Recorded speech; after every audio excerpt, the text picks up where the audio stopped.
রাষ্ট্রের স্বার্থে, জনগণের স্বার্থে যখন নিজের স্বার্থ ত্যাগের প্রশ্ন আসে, তখন তাদের ফর্মুলাটা উল্টে যায়। ভিন্ন মতের উপরে চোখ রাখিয়ে ক্ষমতায় যাওয়ার শাসন আর থাকবে না। ডক্টর শফিকুর রহমানই প্রথম নির্বাচনের দাবি করে বলেছিলেন 26 সালে রমজানের আগেই আমরা জাতীয় নির্বাচন চাই। অনেক রক্তের বিনিময়ে জাতিসংঘের হিসাবে প্রায় 1400 মানুষ জীবন দিয়েছে, আর প্রায় 40,000 মানুষ ক্ষত বিক্ষত রক্তাক্ত স্মৃতি নিয়ে এখনো বেঁচে আছেন। তাদের বিনিময়ে এদেশের মানুষ চেয়েছিল আর বাংলাদেশে কোনো কর্তৃত্ববাদী ভিন্ন মতের উপরে চোখ রাখিয়ে ক্ষমতায় যাওয়ার শাসন আর থাকবে না।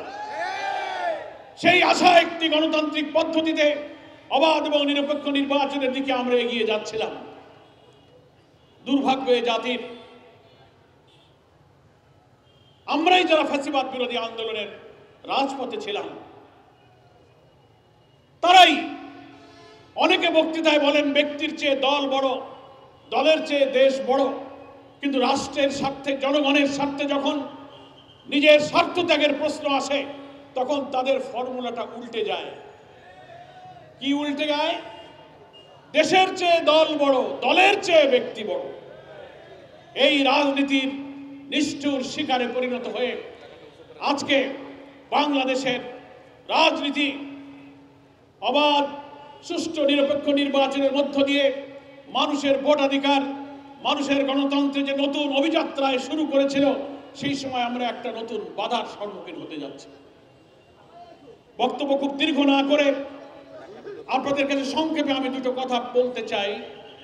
আপনাদের মধ্যে নিশ্চয়ই একটা প্রশ্ন, একটা উদ্বেগ, একটা কৌতূহল যে বাংলাদেশের রাজনীতির সামনে কি হতে যাচ্ছে।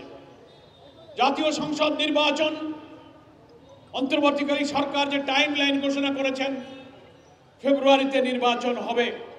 আমরা জামাত ইসলামী আমাদের সংগ্রামে আমির, বাংলাদেশের 18 কোটি মানুষের নন্দিত নেতা, নতুন বাংলাদেশের স্বপ্ন সারথী ডক্টর শফিকুর রহমানই প্রথম নির্বাচনের দাবি করে বলেছিলেন 26 সালে রমজানের আগেই আমরা জাতীয় নির্বাচন চাই।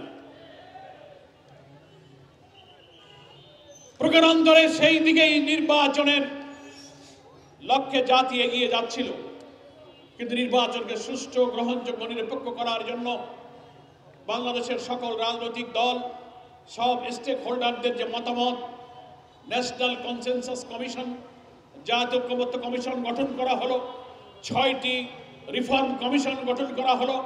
অন্তর্বর্তীকালীন সরকার সকল দলকে ডেকে সর্বদলীয় মিটিং করে রাষ্ট্রের সব সংস্কারের মধ্য দিয়ে একটা নতুন রাষ্ট্র গঠনের জন্য সবার সহযোগিতা চাইলেন। কি বুঝলেন ভাই? অনলি যেটাই চাই।